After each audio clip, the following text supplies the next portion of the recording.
Hey everyone, welcome back to Shop Life. We're back again with another E39. We've had a lot of E39s on the channel recently, and honestly, I used to not really like the E39 body style that much back when I first got into E46s, but they are really growing on me, especially these wagons. But if you haven't seen that last video where we discussed, or we actually looked over an E39 540i wagon that came all the way from Phoenix for some coating, but it was actually messed with by another shop, and they did a lot of stuff on it. Make sure you go check that out, because this video is a continuation to that video, because the owner of that silver E39 wagon also owns this beige E39 wagon. So what we're going to do today is we're going to look over it. I'm going to give you all the tea, that's what they call it now. We're going to give you the whole tea on that shop and what happened with all that and what's going on with this car. But you already know this video is going to be pretty interesting, because this car was also worked on by the same individual at that shop in Phoenix. When they bought it, it was running and driving. Now that it's here, it does not run and drive anymore. So we're going to figure all that out today in this video, and we're also going to look over and see what kind of work they did on this car. So the silver E39 540 wagon was actually a 2001, I believe. This one is a 99. So it still has the M62 TU, and like I said before, this car was running and driving. They even had the computer, the DME, sent out to ESS tuning, I believe, to get the chip tune on it, which pretty much increases the horsepower without really having to do much to the car itself. So they had that done, and the car was still running and driving after that, but they were hearing some kind of noise in the bell housing. So the individual at that shop that was working on that silver car and that worked on this one decided to take some stuff apart, try to figure out that noise, and since then the car has not ran. So we got this car. The owner of the shop is actually friends with the owner of this car and the silver car, and he actually put this wagon into a box truck. So like one of those 26-foot box trucks. He got a flatbed, rolled it in there, and he drove it all the way from Phoenix to here. So we got it into the shop. We had to push it in because it's not running and driving. I did get a battery put in here right now so we can film this video and figure out what's going on, and hopefully we're able to get it running and driving in this video. So let's see how it looks inside. I did see some parts in here already. Hopefully these parts are spares and they do not belong to this car. All right, so we've got another heat shield. Same like the silver car, there were a bunch of heat shields in there. We've got one in here. We've got the transmission cross member laying over there for some reason. Not sure why that would be there. So this car was originally an automatic, and it is still an automatic. But hopefully we're going to be changing that to the 6-speed manual and also doing a couple more upgrades on here to get some more power out of this car. But before we can do any of that, we got to make sure we can get it to run. So when the car got here, the battery was not installed.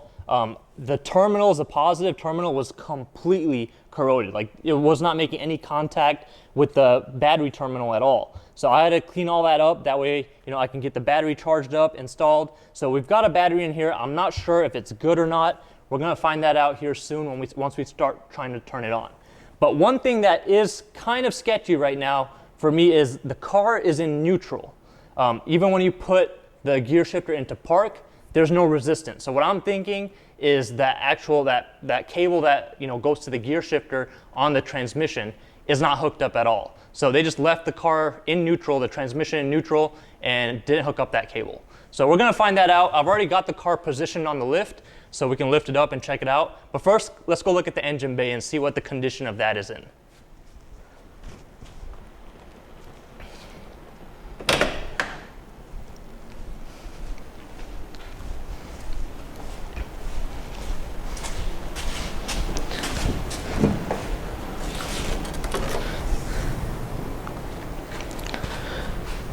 So it looks pretty stock for the most part. One thing I could tell off the bat are these eBay special headlights, which is not a big deal. A lot of people do these to get the upgraded projectors and whatnot. That's not a big deal. But as far as the frame rails and all that stuff goes, it already looks a lot better than that silver one. Everything else in the engine bay looks stock for the most part. All of the hoses, all the wires, everything looks pretty stock. It is missing a cover there, so that's not that big of a deal. Like I said before, I know that they did send the DME out to ESS tuning, or some shop, I was told ESS tuning, for that chip tune. So hopefully that's probably hopefully that's not one of the issues that is causing the car not to start.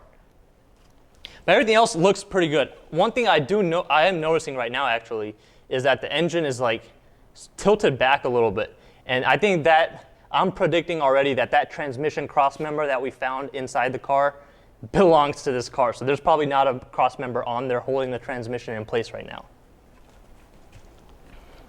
But the owner of the car told me that he's not really worried about cosmetics. He doesn't like this color at all.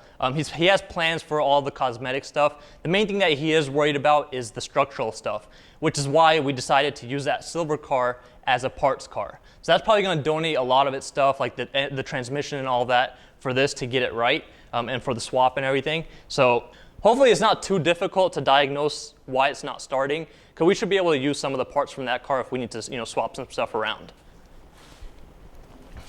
So this car was definitely sitting for a while. There's all kinds of, I guess, Arizona wildlife on here, Arizona forestry on here. But inside, I already tried to turn the car over, and it does turn over. It just does not start. So I'm going to show you guys that here first before we start, lifting it up. So this car has 180,000 miles. There's barely any gas in here. Let's see.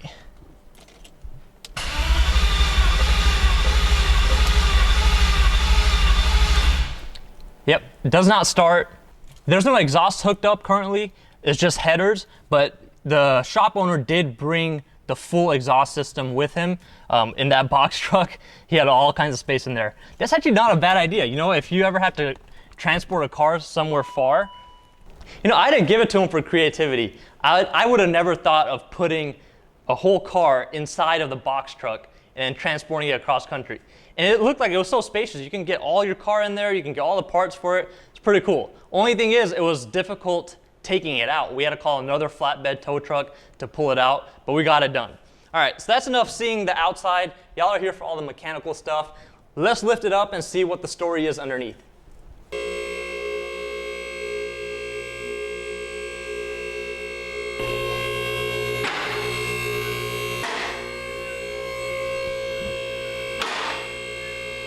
Let's see what surprises we're going to find underneath this one. So here's the thing. A lot of people are probably going to wonder, why don't you let us know what shop did the work? That way we don't go there.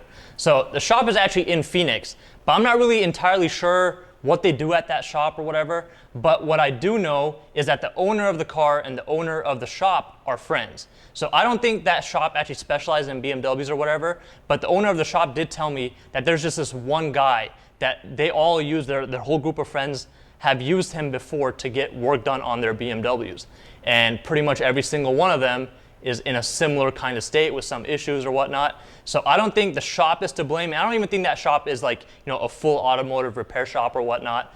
I think it's just that individual that is supposedly a BMW certified tech. So not sure about all of that information. And, I'm not going to get into any of that. We're just going to try to get whatever we can right. And we're going to see, how badly this one's messed up. Hopefully this one is nowhere near the other one.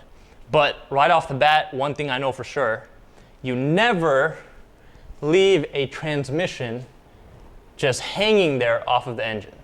Does not matter what. Even if you're doing some kind of repairs that you need access to the top, you always leave some kind of support. And the thing is, he has the transmission crossmember. So I'm not sure why that wasn't put back up. I mean, already starting off on a bad note. So we've already, like I said, I predicted this. The shift linkage is not hooked up, which is why, the transmission is in neutral, but the gear shifter up top is it can move wherever it wants. But that shouldn't cause the car not to start either, because you can turn a car on if the transmission is in neutral. So here's the exhaust. We know that I've got the full stock exhaust that came off of here. All these studs are all busted, which, hey, that's common too. It happens. That's not that big of a deal. That should not cause the car not to turn on either, even though the O2 sensor is just hanging there. The car should still turn on. It'll just have a fault code. One thing that will not let the car turn on will be this crank position sensor.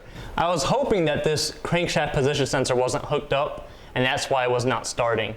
But it is hooked up. I mean, there could still be an issue with that. So we're gonna go through all of the steps for troubleshooting a no start situation like this car is. So it cranks, but it does not start. But first, I just wanna get a whole idea of what everything is looking like underneath here. And we're probably gonna try to find some used mounts to get this transmission secured back up here. So it's got some oil leaks, which that's fine, that's not a big deal. This suspension is actually still hooked up. So I don't think they've really messed with this engine, like taking it out or anything like that.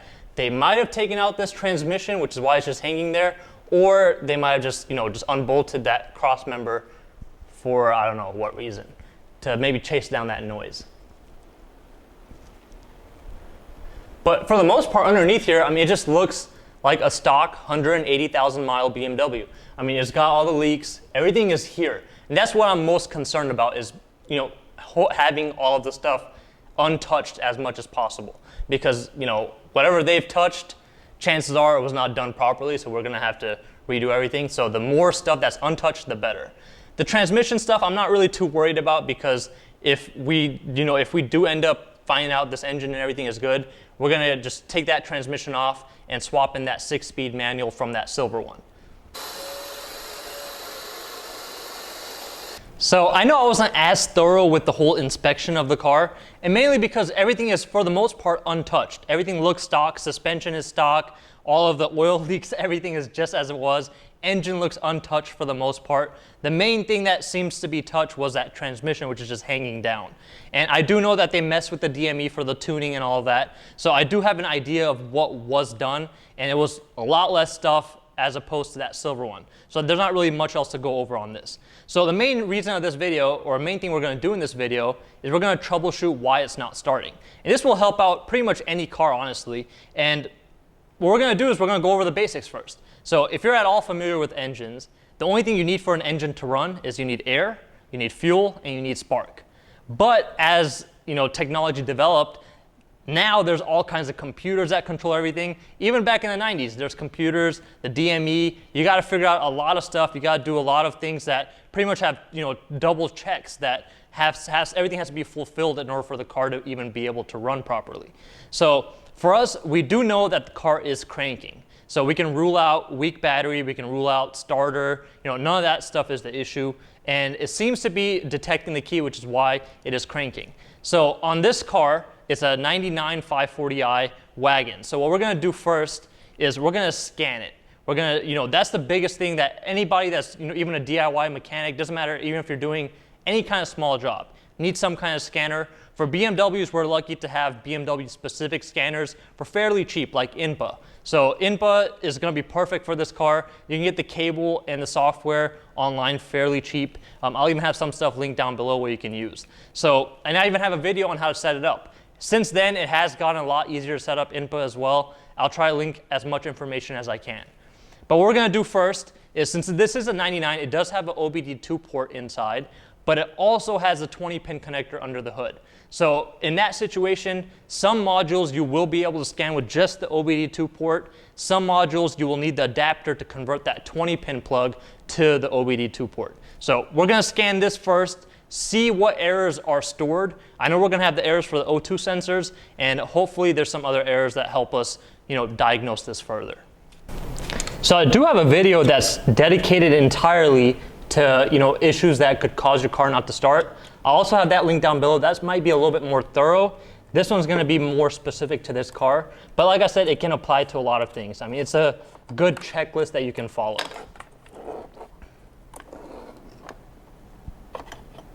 All right, so first I'm gonna scan the actual DME itself and see what errors are in there. And then we're gonna go on to other modules. So on BMWs, there's this thing called the EWS, which is the immobilizer and all of that. And if there's issues with that, the car will not start. In some instances, the car will still crank, but if the rolling codes and stuff do not match up, there won't be power to the fuel pump, there won't be any spark. So that's gonna be an issue that we'll be able to scan and find out. Okay, so there's 3 errors in here. There's one for 167, 112, and there's an error 39, which is for EWS. So what I'm gonna do, I'm gonna clear them first and see what pops right back up. So no errors. So let's try to scan the EWS and see if that's one of the issues. Because some things that happen, if the battery is disconnected for a period of time, the EWS, which is the immobilizer, can lose the sync with the DME. And in that case, your car will not, it's not going to be able to tell everything to turn on. So let's see what's going on with the EWS. All right, so we've got 2 errors on the EWS. One is error 15, which is for power on reset. And that's probably because that battery was unhooked. And there's error 64, which I'm not entirely sure of. We're going to clear it, and then we're going to scan it again and see what happens. And that's one thing that you should be doing whenever you're working on your car, trying to find out what's wrong. Whenever you're scanning modules or whatnot, you want to make sure you jot down everything that pops up. But then you want to clear it. And then you want to scan again and monitor when the codes are popping up. And that's one good thing about software, like specific BMW software like INPA or ISTA. It tells you when the error occurred. So what conditions, what mileage, what was the temperature of the engine, what RPM. It gives you all that information, and that helps you exactly know when that error occurred, so you can pinpoint what's causing it. So right now there's no more errors in the EWS. We're going to read it one more time. Nothing. So what I'm going to do now is I'm going to try to turn the car on again and see what errors are thrown.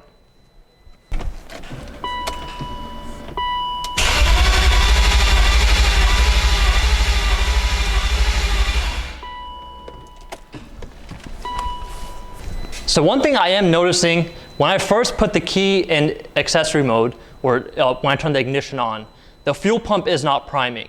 So what should happen, when you first turn that key to accessory or ignition mode, it should prime the fuel pump for a couple of seconds. Usually it's 2 to 3 seconds, but you will hear it. And we have pretty low fuel in here, but there should still be enough fuel according to the gauge that should allow that pump to turn on. But that's not happening, so that could indicate an issue with the communication between the DME and the EWS. So we're going to go back to the scanner, see what's going on there. So still no EWS codes, so the EWS is free and clear as far as codes are concerned. But now what I'm going to do is I'm going to check if the DME and the EWS are in sync. So now we're only getting one error, which is error 112. And since this isn't actually, it's actually in German, I'm not exactly sure what error 112 is. So that's when Google is your best friend. You can literally just Google BMW error 112, put in whatever chassis it is, so BMW E39 error 112. I don't think that should not cause this issue still. So I'm going to see if the DME is detecting the EWS. And that's another good thing about these scanners. You can also see which modules are communicating with each other, which ones aren't. So that's going to be under the status on your input screen or whatever you're using, and we're going to see if the DME and EWS are detecting each other. Okay, so it does say EWS is on, so that means that it is detecting. So what we're going to do, I'm going to try to reset that EWS sync or resync it and see what happens. All right, so it's reset. Let's try it.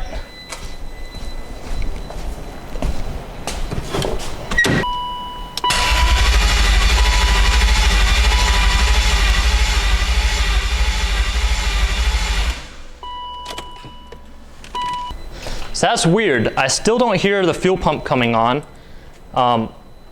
So what we might end up having to do, we're going to have to do some more troubleshooting.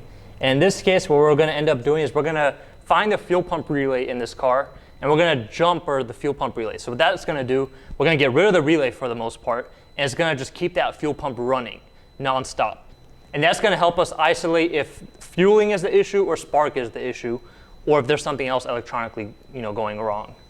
And it's a lot easier to jumper the fuel pump relay than start taking out all the ignition coils and looking through all the wiring. So it's much easier to do it like in a step-by-step process. Now, when you start tearing everything apart, you're trying to find one issue, but you have all these other things torn apart, you're going to have a much harder time trying to pinpoint what exactly is going wrong. So we're trying to touch the least amount of things as we can and try to get this engine running first, and then we can fix other issues as they come up. All right, so in the 540i wagon of this year, so this is a 99, the fuel pump relay is actually in the trunk. I know in the newer 540i's and any of the newer E39s for that matter, usually the fuel pump relay is behind the glove box. So you gotta take the glove box out and get to it that way. For us, we're lucky that it's in the trunk area right above the battery, so it should be pretty straightforward to get that jumpered. Let's go look in the trunk, and I'm going to show you how to jumper your fuel pump relay. And in order to jumper it, all you really need is a paper clip or some kind of wire with both ends stripped. That way you can jumper it. So what we're going to do is we're going to remove the relay. So for us, this first relay is actually the fuel pump relay. So what we're going to do is we're going to jump pins 30 and 87. And if you don't know what those pins are, you literally just pull out the relay. And once you pull the relay out, most of these relays are going to have some kind of indication of how the relay circuit works. And if you look on the bottom, it's going to tell you exactly which pin is what number. So we're looking for pin 30 and pin 87. So we notice these two pins right here. You can also check the orientation of how you pull the relay out, and that's going to help you decide which two pins to put the wire in. So this is how it came out, and then we know 30 is right here, 87 is right here. So we're just going to stick this wire in here. You don't need to jam it in too hard, just get it in there so it's making contact. And as soon as I put that in, I can hear the fuel pump running.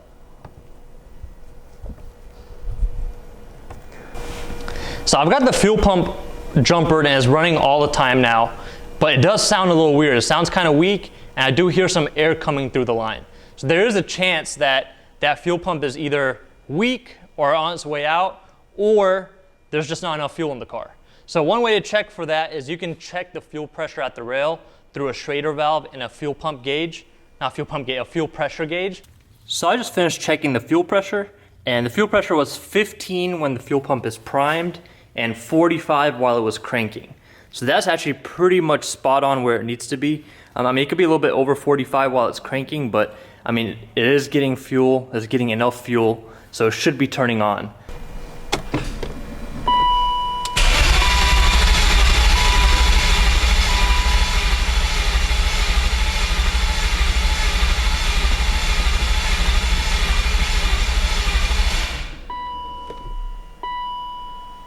So still nothing, is doing exactly the same thing it was before, even with the fuel pump running nonstop.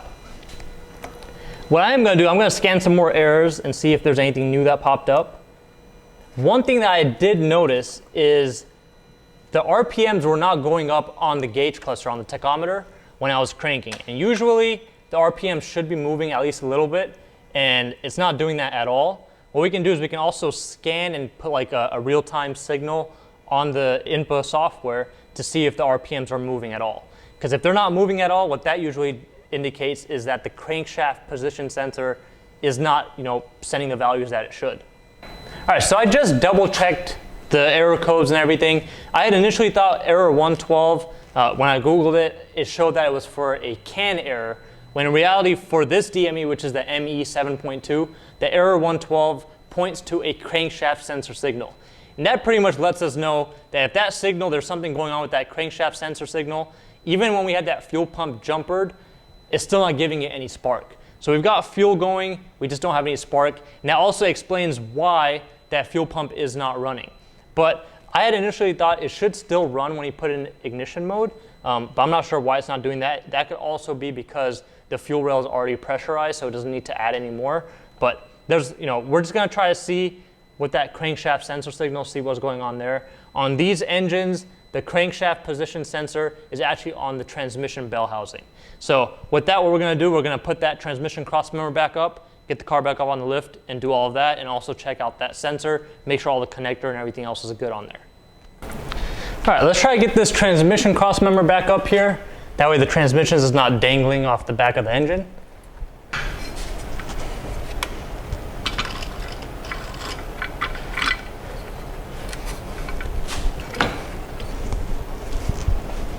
All right, so the crankshaft sensor, we're gonna start messing with that now. I've got the transmission bolted back up. I just do some mounts I had laying around, so we're not too worried about that. The main thing I am concerned about, I pulled off this connector. The connector actually looks fairly clean. There's some dirt and debris on it, but the actual pins themselves, they look fine. Even on this the sensor itself, everything looks okay. So I've already got the bolt loosened up. I'm gonna take it off and see what the condition of the sensor is. Mouse. I said mouse on the mounts? Oh my God. I thought I was hearing shit. Ooh. There's a bunch of metal built up. So these are magnetic. I'm not sure if the camera can see that, but there's actually a groove that's been taken off, so like rubbed off of the sensor. So that's definitely not normal. That means something was rubbing on there in order for it to do that. So I know in some of these sensors, they did require some kind of a shim to be placed right there. That way it would space it out to the proper spec. I don't remember exactly what size shim needs to be there, what spec it's at. I'm sure I could look it up, but what I'm thinking is that this needs a shim. That's why it's like that. So probably when they were messing with the whole bell housing noise or whatever, they pulled this off and they lost the shim. And I don't have a shim that belongs to that. And it's like almost 1 a.m. right now, so I'm not gonna go outside and get off of the silver car. So we're gonna try to make something do with what we have. We're gonna just use some kind of metal spacer and try to space it out. And this sensor itself might be shot. But what we're gonna do, we're gonna try to space it out, see if it gets a reading on the tachometer when I'm cranking. Maybe it'll turn on. All right, let's see, what do we have? Like what's something thin, because I know it's not gonna be like a full-size washer. It just needs a very small amount of clearance. A razor blade. Let's use a blade. Let me see, I probably have one laying around. I know I don't have a thin enough washer. Let me find a blade. All right, so we've got a blade that is very thin. And I think that should do the trick. Oh, but how am I gonna do it? I gotta drill a hole in it. Unless I put it.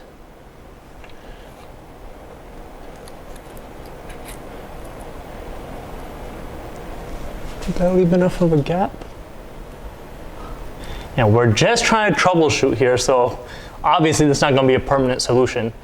And maybe this might do the trick. If it doesn't, we're gonna have to wait until tomorrow when we can actually get this crank sensor off of the other car. And maybe that one has the proper shim, and if it doesn't, that means that the sensor is proper for it.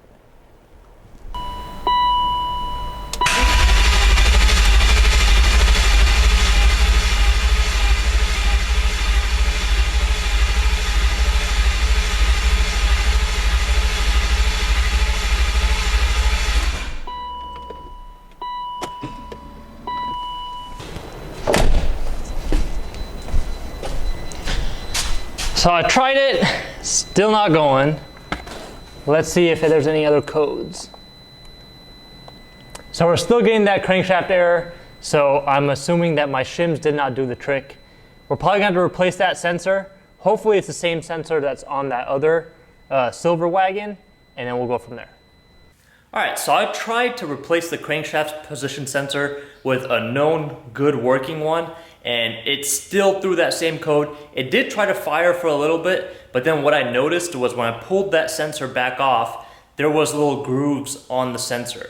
So that means that it's not really shimmed far out enough, but even if you shim it, it still doesn't work. And then when I look through the hole for the crankshaft position sensor when it's out, and you look at the actual flex plate with the little teeth on it, that seems to be bent. So some of them are a little bit further in, some of them are further out, and that probably explains that noise in the bell housing as well. So chances are it was probably running fine before they messed with it. It was just making a little bit of noise, but then when they went to put that transmission back on, they probably bent the flex plate just a little bit. So what's happening is, since that flex plate is bent, it's throwing somewhat of a signal, but whenever the bent section comes in, it's throwing off the signal.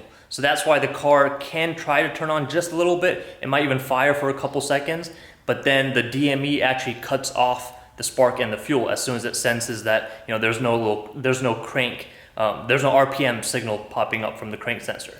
So that's what we're gonna do now is we're gonna take off this transmission, we're gonna change that flex plate, and then unfortunately we do have to put the transmission back on to put that the crank position sensor in the proper spot for it to detect the flex plate and the trigger wheel. So that's what we're gonna do.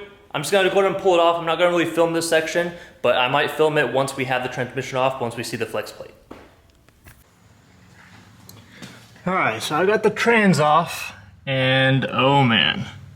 So yeah, I was definitely right. Flex plate has all these triggers, or most of them are actually bent, so it wasn't throwing a proper signal.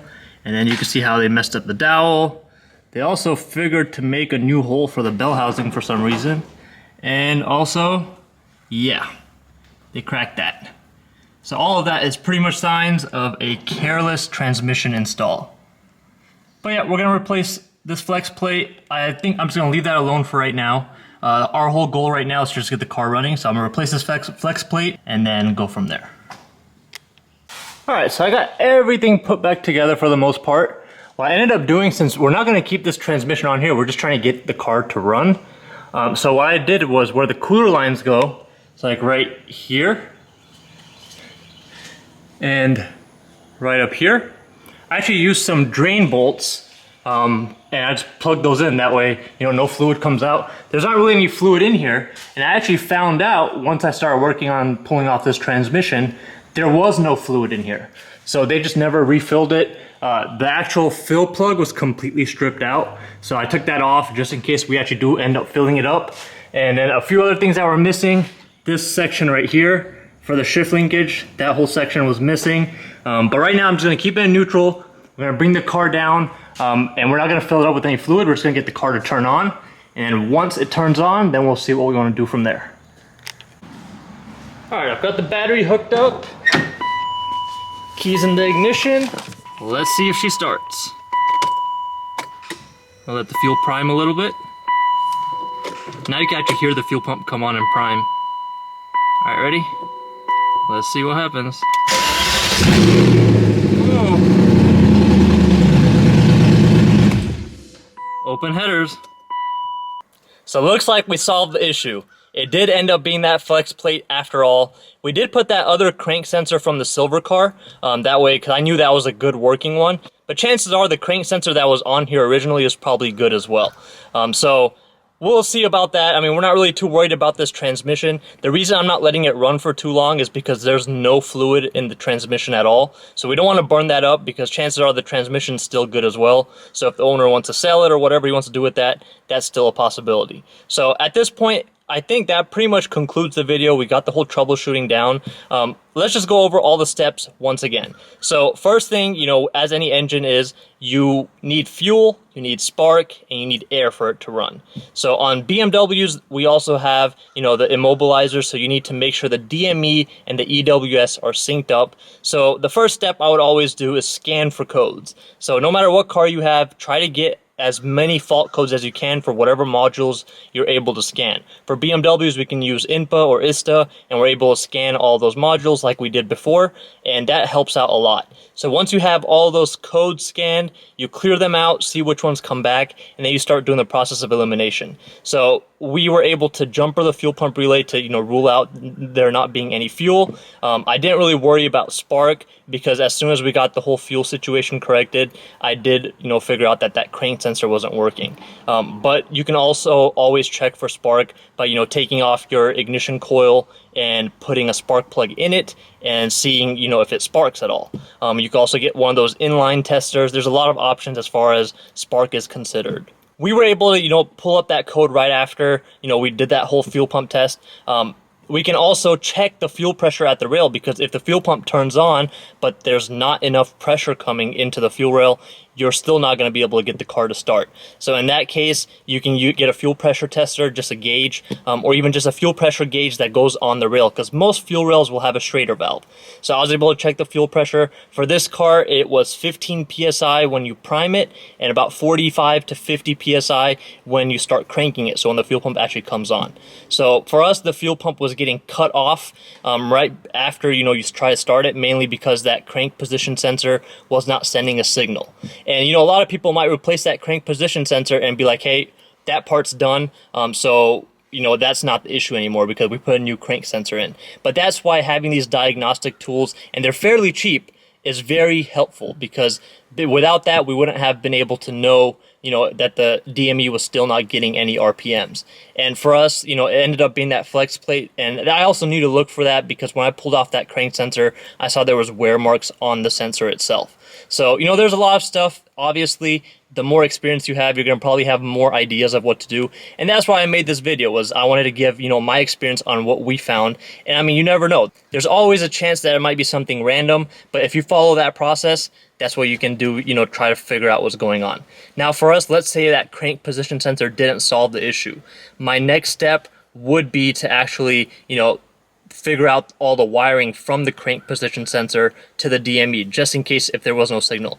But if I did have RPM, signal coming on to the actual DME from that crank position sensor, then I'll start checking for the actual timing of the engine. So these engines are actually known for failing timing chain guides, but the reason I skipped a lot of that over was because I knew that the car was running before they started messing with the transmission. So that's why I was able to eliminate a lot of those things. But for you, if you had to keep going, you always want to check, always keep scanning for codes. As you're replacing stuff, you want to clear the codes before you try to turn the car on again.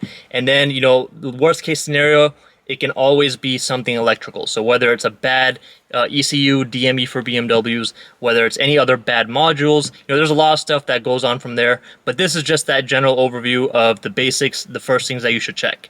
So I hope this video helped you guys, and I hope you guys enjoyed it. Now we will see what we're going to do with this car. I got to talk to the owner, and we're going to go from there. Thank you guys for watching. We'll see you guys in our next video.